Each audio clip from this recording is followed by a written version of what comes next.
and now she calls it manual. Mary had a little cat, she used to call it Daniel. Then she found it, killed 6 mice, and now she calls it manual.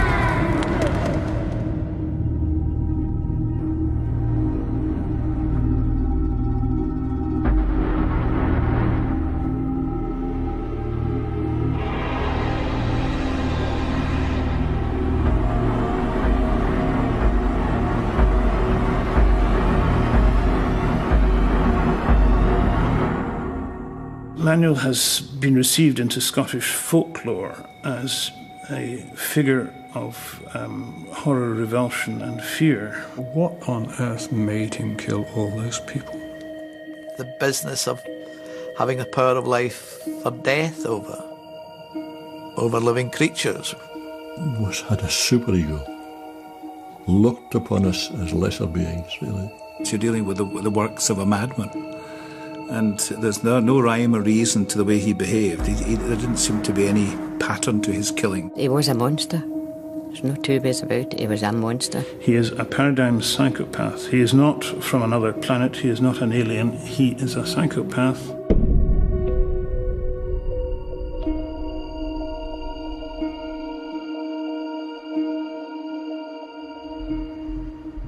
On the 11th of July 1958, Peter Manuel was hanged in Barlinnie Prison, Glasgow, at the age of 31.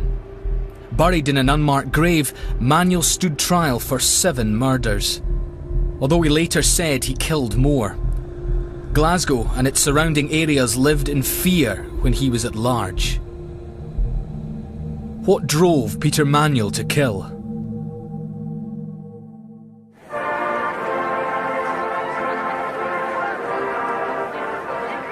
As the rest of Scotland saw in the new year of 1958, Peter Manuel was on a killing spree. He murdered Peter and Doris Smart and their 10-year-old son Michael as they lay in their beds. They were his last victims.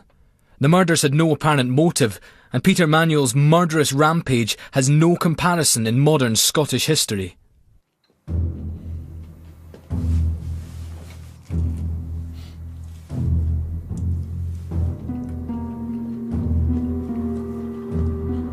People were being shot in their beds. I mean, this is the key issue, is when you go to bed at night, you think to yourself, well, this should be a moment in time when you're actually going to have some rest and that you feel safe. Manuel, of course, runs counter to that, because what's happening in people's minds in the 1950s is the fact that we're not as safe and we don't know whether we're going to wake up in the morning or not.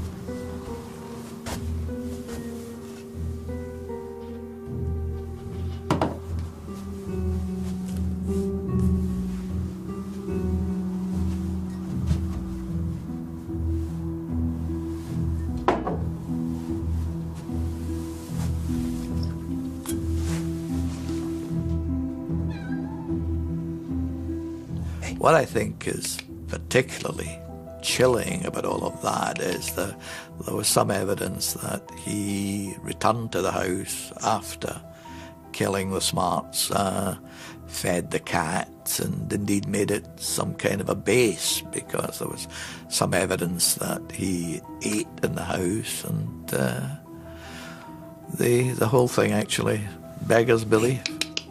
Hey, Puss. Look what Peter's got for you. Look at this, eh? Look at this, eh? Look at that. Oh! It didn't bother him in the slightest that next door was a 10-year-old boy whose life had just been stopped dead. That next door was a husband and wife who'd been shot through the head as they lay in bed after celebrating the New Year. This meant nothing to him.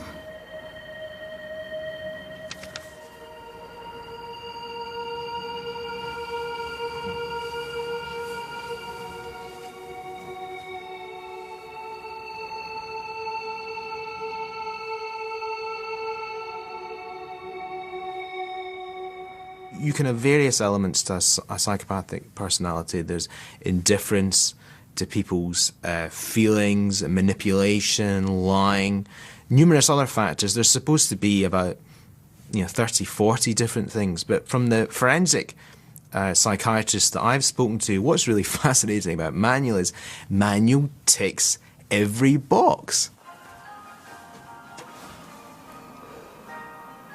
Was Peter Manuel insane? Was he fit to stand trial for his appalling crimes? And can he ever be defined? It's a story that reads like an American gangster movie script. And indeed, even though he was raised in Lanarkshire, the Manuel story begins in the US. Peter Thomas Anthony Manuel was born in New York on the 15th of March 1927. His Scottish parents were seeking better prospects, and an older son had been temporarily left behind. The endeavour failed, and the family returned to Britain. When their Coventry home was blitzed during the war, they moved to the Lanarkshire village of Birkinshaw. I think the crucial things are that he comes back to Scotland when he's 5 years old. And there's a double displacement there. Firstly, he's torn out of New York, or America, whichever part of America he was in. And then he suddenly finds he's also displaced as an only child, because he gets back and finds he's got a big brother, James, who's a few years older than he is. Now, we don't know how much he knew about James's existence before he came back, but it must have been a considerable shock. A third child was born, a sister. As the middle sibling, Peter Manuel was frequently in trouble, and with spells in and out of approved schools, his behaviour rapidly worsened, from frequent thieving to random acts of violence. The classic tale told of him as a boy, I think he was about 15, he wasn't old enough at the time for Borstal. He was in a remand home somewhere. He was always escaping. Made a record, I think, as an escaper. And he turned up in some girl's bedroom, a night shift worker, and she awoke to find this boy battering her over the head with a hammer. So this early event, this hitting of a slumbering woman over the head with a hammer, is, to my mind, a chilling precursor of things to come. After the war, a criminal lifestyle took hold, culminating in 3 serious sexual assaults. The last of these, a rape, resulted in Manuel being sentenced to 8 years in Peterhead prison. He was released in October 1952 and quickly returned to crime.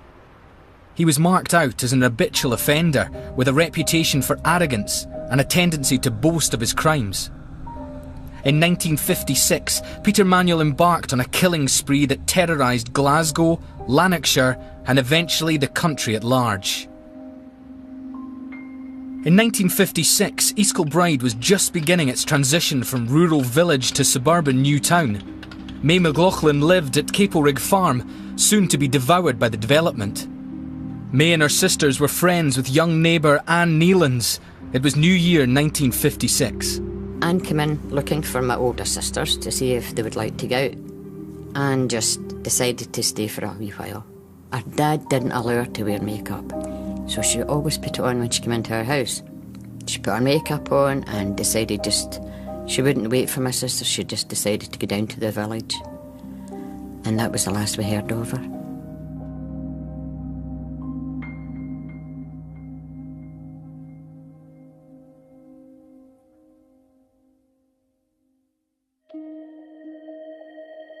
Anne Nealons attended a dance in nearby Blantyre. Police later concluded she'd been walking home alone after midnight when she must have encountered Peter Manuel.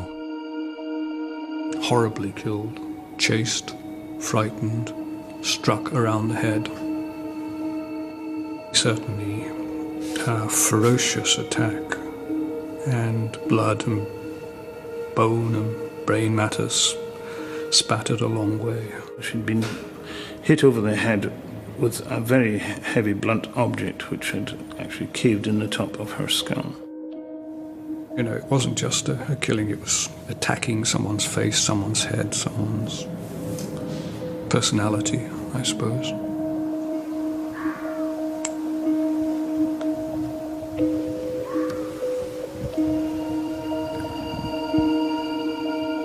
It appeared that 17-year-old Anne had run for her life. On the 4th of January, her body was discovered in Calderwood Estate, where there was a golf course at the time. The brutal killing of a teenager horrified what was then a tight-knit community. She was lovely. She was always smiling. Really, really full of fun. And when this happened, we were all devastated. We just could not believe it. The police found one of Anne's shoes near the McLaughlin's home, strengthening their theory that she had been chased. That hurt terribly. We were so upset because we thought, was she running towards our house for help and nobody heard her? East Kilbride teenager Anne Nealons was murdered at New Year 1956. Peter Manuel was working in the area at the time for the gas board, and because of his lengthy criminal record was very quickly questioned by the police. He was not, however, detained. And when they went to see him, his face was badly scratched. Now, he claimed those scratches were obtained in a street fight in Glasgow during a holiday period, and you know, that's quite possible, I suppose. But it's interesting to think that nowadays DNA would easily, I imagine, have established he sustained the scratches from Anne Nealons. Never shy to talk, Manuel also spoke to the press about items he described as stolen from the gas board workers' hut near the scene of Anne's murder. We heard about this guy who was a workie, and he had said that there was a pair of Wellington boots and a pick shaft had been stolen. So we said, we must have a look at this guy. So the reporters were chatting away to him, and I thought, I have to get a picture of this guy because this sounds quite good. And I put the camera to take his picture. He said, no pictures. Absolutely, categorically no pictures. So that is like a red flag to a bull. You know, we, as photographers, we must get our picture. I thought he was quite a handsome-looking wee chap. You know, he was short in stature, but the one thing that I always remember was his dark eyes, his black eyes, you know, staring at you. And not a nice feeling when you get stared at like that with these eyes. That is when the hairs in the back of my neck started to go up a wee bit. That's when I thought, oh, maybe this guy was serious. But despite all the suspicions levelled at Manuel, he was never charged because he was given an alibi for the night that 17-year-old Anne was battered to death.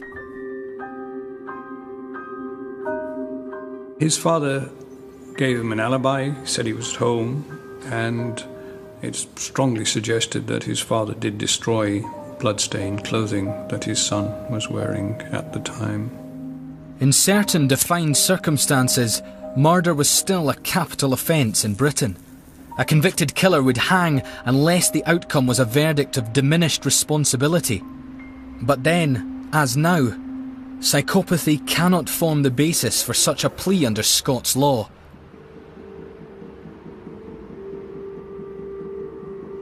No one was arrested for Anne Nealon's murder, and Manuel remained at large. The next atrocity took place on the 17th of September 1956 in the quiet, middle-class suburb of High Burnside where the Watt family lived. Vivian Watt was 16 years old. On the Sunday night, Vivian and a friend of hers had gone out to window shop around Glasgow and had returned home. The friend had gone back to her house later in the evening, leaving Vivian at home listening to Radio Luxembourg with her mother and her mother's sister in the same house.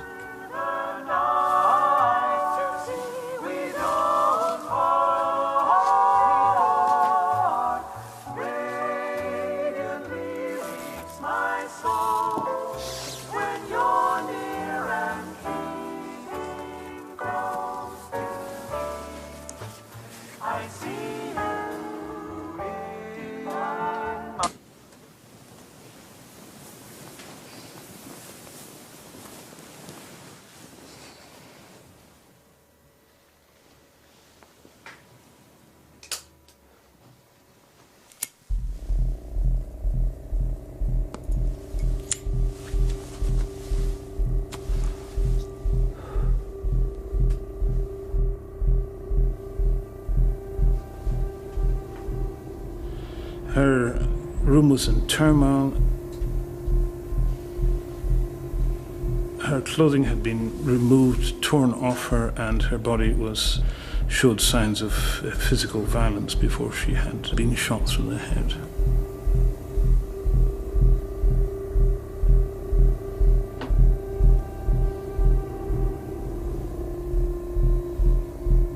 Mrs. Watt was sharing a bed with her sister, Mrs. Brown. They were both shot through the head.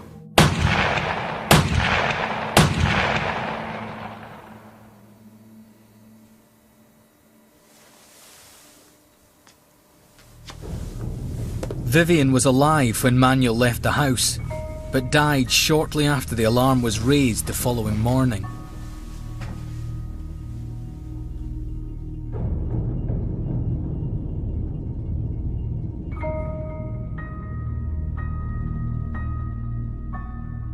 You have to remember, at this time, there were only on average about 14 murders a year in Scotland. So finding a family of 3 people killed in one night in their own home, most secure, safe place, has a tremendous impact. The police quickly arrested a suspect, William Watt, the husband, father and brother-in-law of the 3 murder victims. Watt had been away on a fishing trip in the Lochgilphead area when the shootings took place. He was a successful local businessman and was rumoured to be a womaniser, no more. But among the police investigating the latest horror, there was the belief that he could have driven south through the night, slaughtered his family, and then driven back to the hotel to continue his break. William Watt was charged with the murders and sent to Barlinnie prison on remand. Coincidentally, a few days later, Peter Manuel was also sentenced for a colliery break-in. Perhaps police still did not believe that a loudmouth Lanarkshire crook really did have the capacity for full-blown murder. But he was unable to conceal an overwhelming need for attention, as his psychopathic character became more and more apparent to those who did have contact with him. He found himself in Barlinnie prison and found that the star prisoner in Barlinnie was, of course, William Watt. Manuel, of course, found himself being eclipsed by Watt's presence, and this was not the sort of thing that he would take lightly. Manuel then made direct contact with the Watt camp through renowned Glasgow solicitor Lawrence Dowdall, who was defending William Watt. He told Dowdall he had information about the murders as yet undisclosed to the public. He had a reputation, actually, for writing to Lanarkshire police and telling them about all sorts of things that were going on in Lanarkshire, and naming names and telling them who did it, and sometimes describing things that he had done. There's no doubt that he loved the limelight. He liked the idea of being the centre of attention.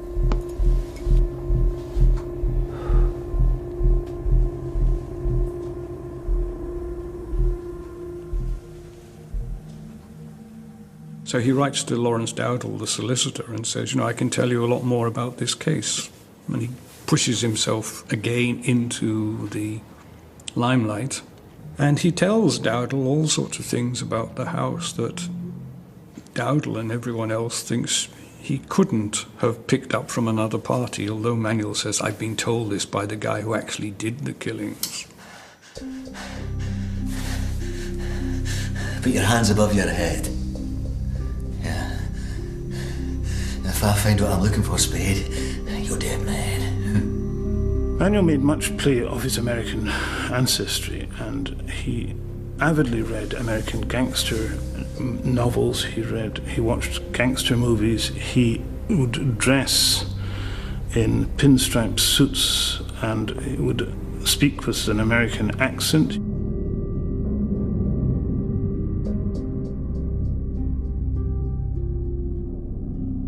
After Watt had been released from prison, he embarked upon a one-man quest to try and find the killer of his wife and child. And he had gone to the Glasgow underworld to see if there was any information as to where the gun had come from. He had gone into various pubs which were frequented by the hoodlums and the ne'er-do-wells of Glasgow underworld. Almost as soon as Manuel himself was freed from Barlinnie at the end of November 1957, a bizarre meeting was arranged between him and William Watt.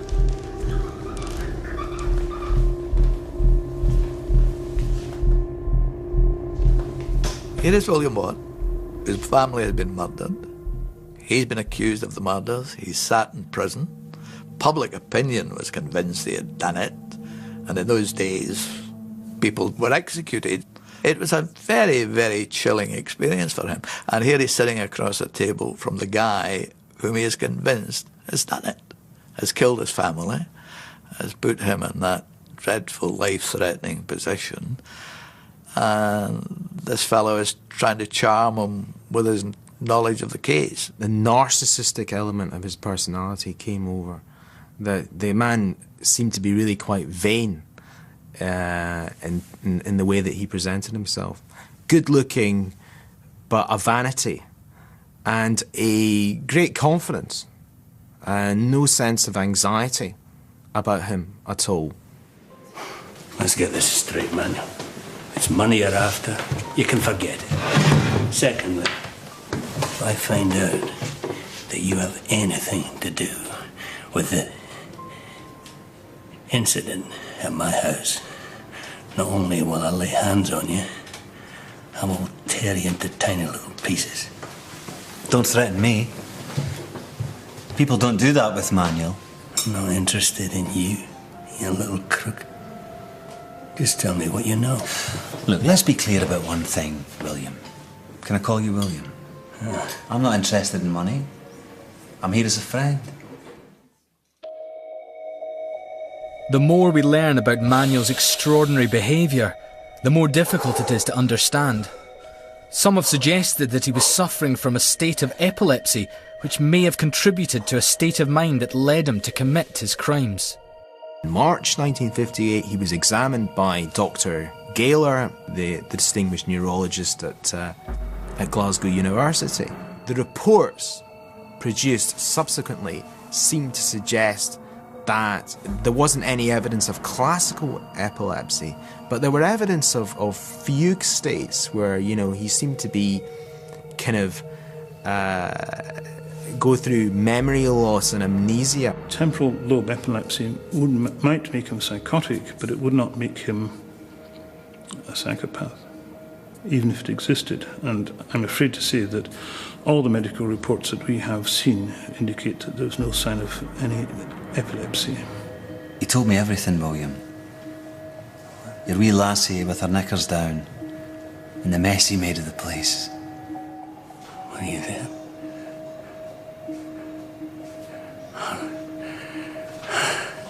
I'm sick of it all. Were you in it too?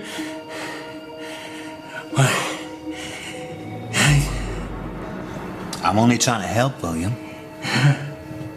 I know all the worst out there. They can never keep quiet. I'm only trying to help.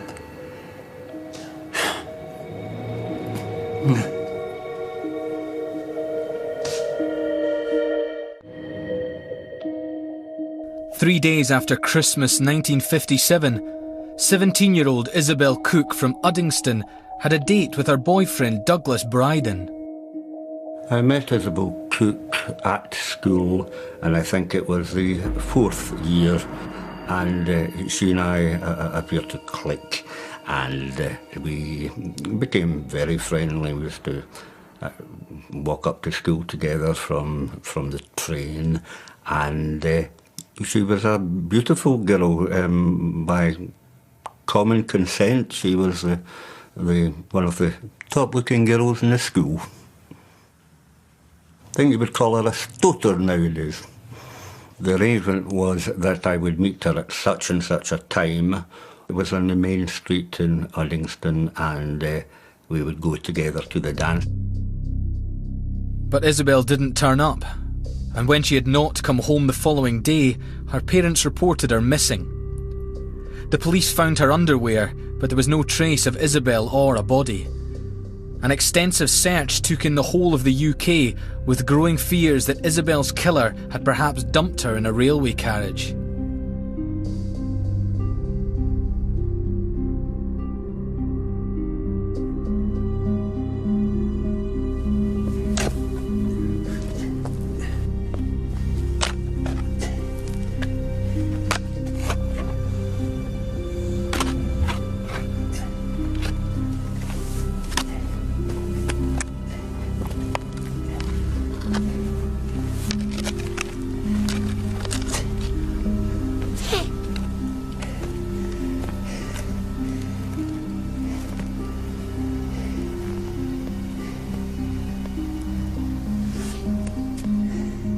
On the 3rd of January 1958, a young boy, David Pirrett, went to visit his friend Michael Smart. No one answered the door. My theory is that where Michael lived was the first house on the left of the road coming down from Birkinshaw, which is still an area in Uddingston. This is before they built the motorway, the M74. And I think he just decided to go into the first house he came to. David's best pal was 10-year-old Michael, who lived with his parents, Doris and Peter. He was an only child and spent a lot of time in David's company.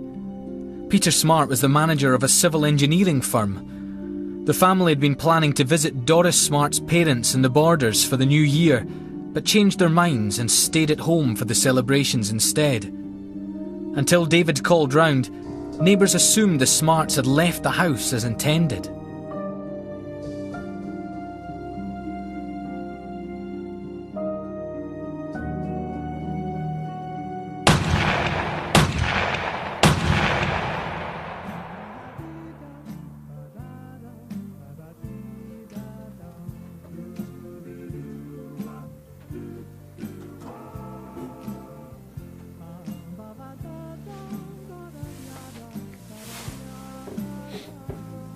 After he had shot the Smarts and their young son, Manuel remained in the house. He left but returned, police reckoned on at least one occasion. He ransacked cupboards, ate the Smarts' festive food, and fed the family cat. Hey,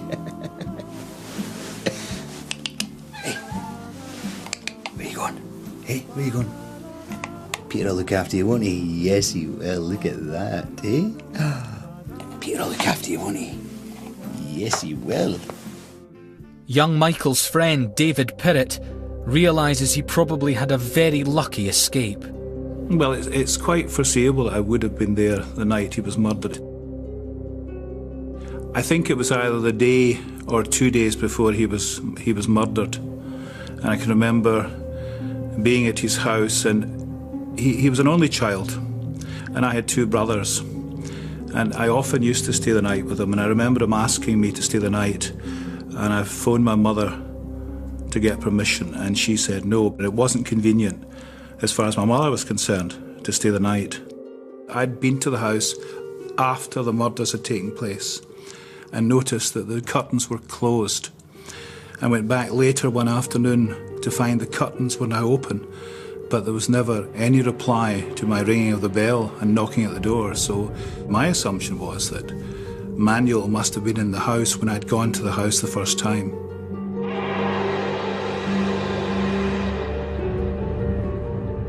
Asleep, quietly, peaceably in their own beds, in their own house, and then they're killed. There's a huge sale in locks for doors and windows and the like during that period. There was a climate of real fear until Manuel was arrested. With a string of violent homicides on their patch, Lanarkshire police could no longer cope. Once it was out of control and they were seen to be getting nowhere, public opinion insisted, obviously the Crown Office came round to that view, and Glasgow was brought in, or at least Glasgow detectives. On the 14th of January 1958, at 6:45 a.m, they called at the Manuel household in Birkinshaw with a warrant. Searching Peter Manuel's house had become pretty par for the course. Stolen items were found, and on the strength of that, Manuel was arrested, as was his father, for theft. Police were now convinced Manuel was guilty of murder. He was put into a cell on the morning of the 15th of January, and at first, he was left there alone. Manuel's captors had a very, very bright idea of keeping Manuel entirely incommunicado. They did not speak to him for many hours. He sat in the cell, just stewing away, wondering why nobody was speaking to him. When he was in the cells and he wanted to speak to Inspector McNeil, McNeil, who knew him, said, just leave him. The longer you leave him, the more he'll want to talk. Eventually, it was all too much for the stars of the show to be ignored like this. And he told the police that he wished to discuss things with him. Inspector McNeil finally saw Manuel, who then wrote 2 letters offering to assist with clearing up some Lanarkshire crimes, on condition that he was allowed to see his parents and that his father, who was innocent, could be freed. Speak up now, son. You know what you have to tell. What have you done, Peter? Come on. You know what you have to do. Peter, please, just tell the truth. About everything. I've been fighting this thing for years. I don't know how these things happen. I don't know what makes me do these terrible things.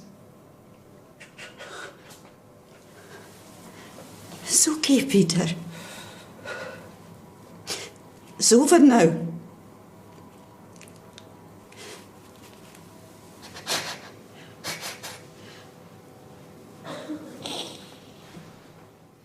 Is a psychopath who's somebody like Manuel somebody who can't help himself? Even on the evidence that's used against him when he goes into the police station, where he's supposed to have turned around to his parents and say, I can't help doing these things. Maybe it's true. And maybe he was the kind of person who just couldn't help it. And that maybe is part of the problem with psychopathic personalities. I hereby promise to you personally that I am prepared to give information to you that will enable you to clear up a number of unsolved crimes which have occurred in the county of Lanarkshire in the past 2 years. This promise is given that I might release my father and my family from any obligations or loyalties they may feel on my behalf. I wish to see my parents and make a clean breast with them first. The crimes I refer to above are crimes of homicide. I further wish to stress... Peter Manuel finally confessed to 8 murders, but there was still the matter of Isabel Cook. Where was her body? Again, Manuel was determined that things be done on his own terms.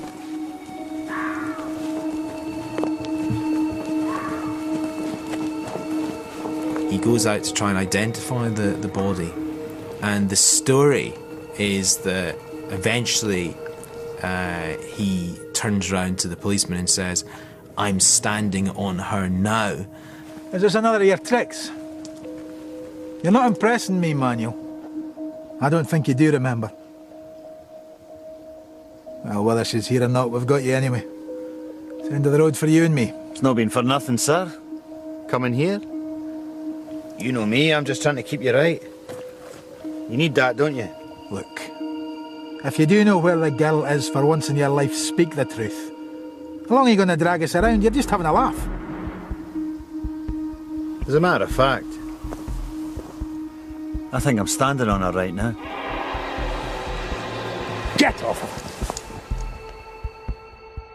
it! Isabel Cook had signs of assault on her head.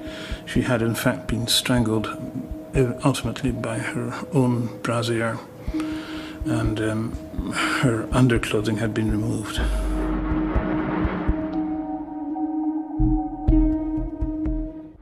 Manuel was finally off the streets. During this time, he was watched over by prison guard Norman Ironside. He was a very intelligent lad, very bright mind, well read, but had a superego, looked upon us as lesser beings, really. Felt that he was untouchable almost. He was quite convinced that he was, in the early part of his, that he was never going to be hanged for these offences. On the 12th of May 1958, Peter Manuel went to court for what was to many the British trial of the century. Enormous sums of money were bandied about by the press for anyone with a Manuel story to tell.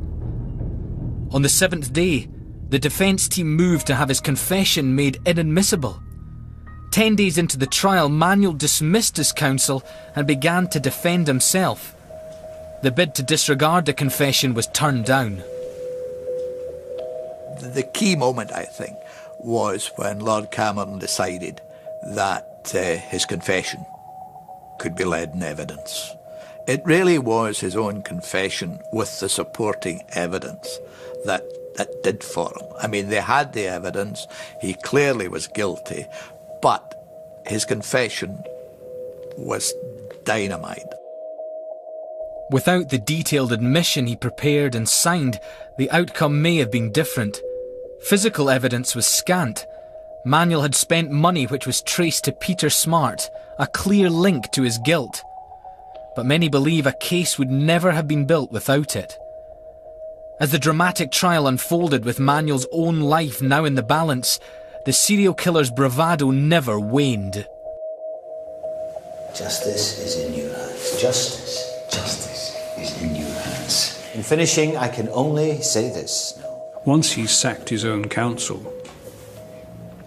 he cross-examines other witnesses, and it's very much sort of how QCs are supposed to talk, either in films or on television or maybe in practice. You know, I put it to you, is it not the case that?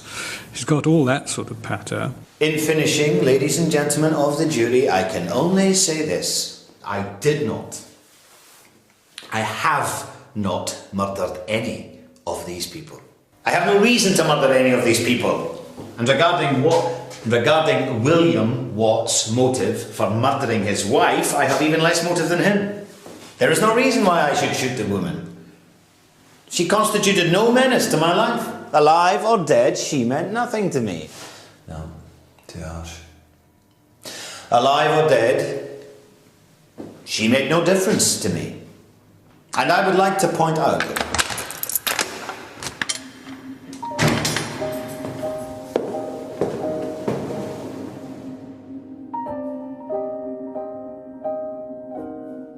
in more recent years, some legal commentators have questioned the trial and the ultimate verdict, citing Manuel's psychopathy as a matter that should have been more seriously taken into account.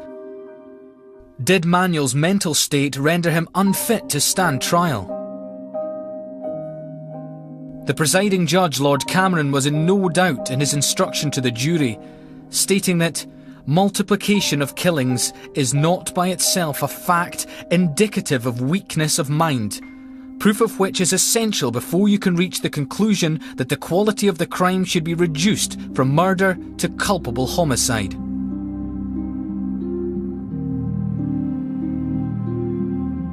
He certainly didn't give the impression that he was ill. He appeared to be a very intelligent man, and he certainly would have been very annoyed if you had referred to him as having a mental problem. He doesn't really want to make out, you know, that he's mad or that there may be some mental defect in him. So in many ways, actually, part of the problem is Manuel himself not allowing the evidence to ventilate. The evidence led to Manuel being convicted of 7 murders. The judge instructed the jury not to convict him for the murder of Anne Nealons, with insufficient evidence to back up his confession. Absolutely devastated, because as far as we were concerned, he was guilty. And when we were told that the judge had directed the jury as not guilty for Anne Nealon's murder, we just couldn't believe it. Every other murder he was found guilty, but that one. And that was just, I think it just finished the family off. I don't think they could believe that this could happen. bad enough losing their daughter, but when a judge tells them that this monster isn't guilty, it's hard to take in. It really is. Just before Lord Cameron gave his judgment, he had said that if you'd taken a different path in life, Mr. Manuel, he said you could have made a very good QC. And then, of course, after the end of the trial, Lord Cameron raised the black cap to his head and said, "You will hang by the neck until you're dead."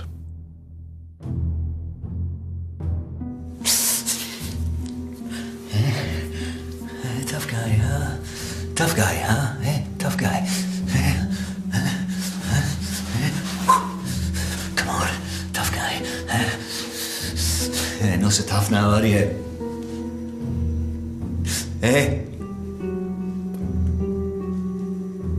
Not so tough now, are you?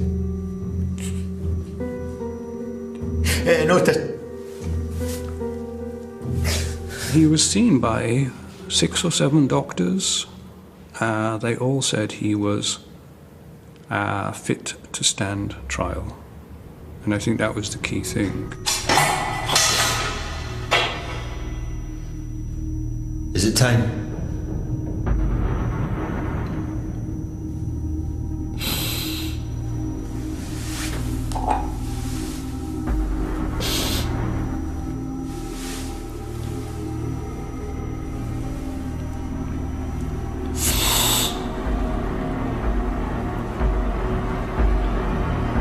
Let's get it over with.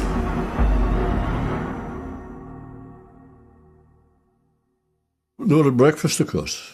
You know, it was 8 o'clock in the morning. The pips would go on the radio, and normally there's a hush. But not in Manuel's case. The hum of conversation continued on through the whole process. Manuel is buried in an unmarked grave against the west wall of Barlinnie Prison's D block.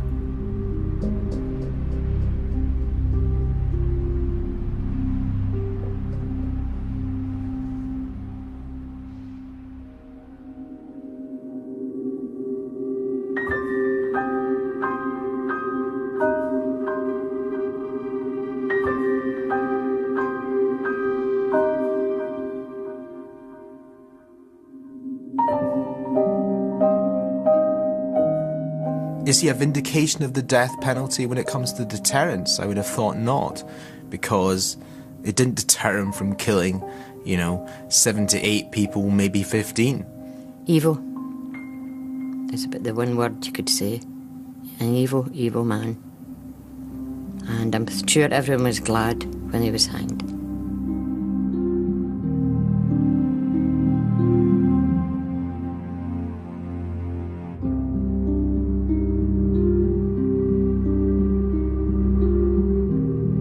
It's a funny thing. I've been against the death penalty since I qualified as a solicitor. For many years I've been against the death penalty, but I suppose if I'm honest, when people ask me about the execution of Peter Manuel, I'm quite neutral about the subject.